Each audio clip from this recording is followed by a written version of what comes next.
So, good. So just settling in. So, what is anxiety? So, if you were to look up the word anxiety in the Oxford Dictionary, I've got a couple definitions I wrote down for you. So, anxiety is a mental condition, or here, I'll read you this one first. Anxiety is a feeling of worry, nervousness, or unease, typically about an imminent event or something with an uncertain outcome. The second definition that's offered is a mental condition characterized by excessive apprehensiveness about real or perceived threats, typically leading to avoidance behaviors and often to physical symptoms such as increased heart rate and muscle tension. So we could take different keywords out of those definitions, words like worry, nervousness, unease, uncertainty,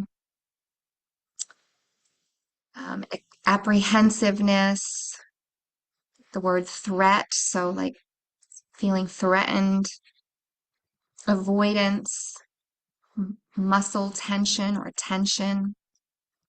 And we're going to see some of those words, some of those descriptors in the different flavors of anxiety that might come through for us or clients. Anxiety is one of those very broad spectrum words that just kind of gets tossed around and normalized, and like everybody has anxiety. And um, I don't really want to normalize it, and I also don't really want to put any kind of like blanket statement approaches out there either, because I feel like when it comes to our well-being, it's all about putting it into context for that individual. Anxiety in traditional Chinese medicine is often related to either primarily the kidneys or the heart. It's fear out of balance, fear of the unknown, fear of um, death is the number one fear that humans have is fear of death, fear of the unknown, fear of rejection. Um, and then you can kind of um, be broken down from there. But fear, it's an upward moving energy, and fear resonates or starts from the kidneys. Now, the heart can also contribute to anxiety as well. And in traditional Chinese medicine, I like to think of the heart and the kidneys as like the sun and the moon, um, as the lower light and the higher light, and how important it is for them to harmonize together. So in within the kidneys, there is this spirit of the will.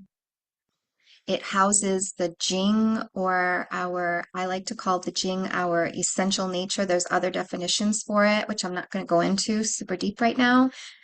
But the kidneys house that Jing, that essential nature of who we are, like a blueprint, how we're meant to give our gifts. And the heart is like that light that is our purpose and the way we bring the gifts, our gifts out to the world, and how we're seen and how we shine. And so they're both kind of like these lights, the lower light and the higher light. And when they work together, they can reveal to us this illuminated path, this life that is aligned with who we are and uh, what we're here to offer to the world, our gifts, our brilliance. And when we have anxiety, what this does is it blocks us from our brilliance. It blocks us from our gifts. Um, so when we're the most relaxed, we're the most resourceful, we're the most intuitive, insightful. We can access all of those little pieces of information that we've integrated.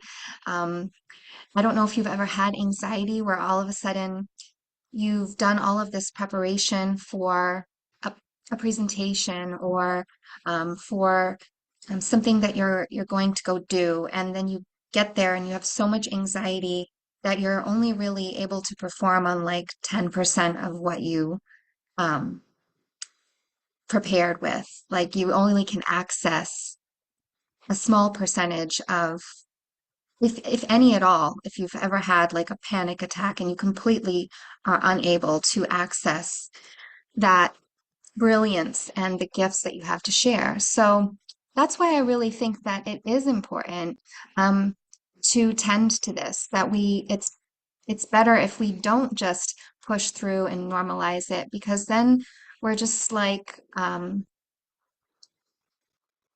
what did Mary Oliver has this great saying, are you breathing just a little and calling it a life?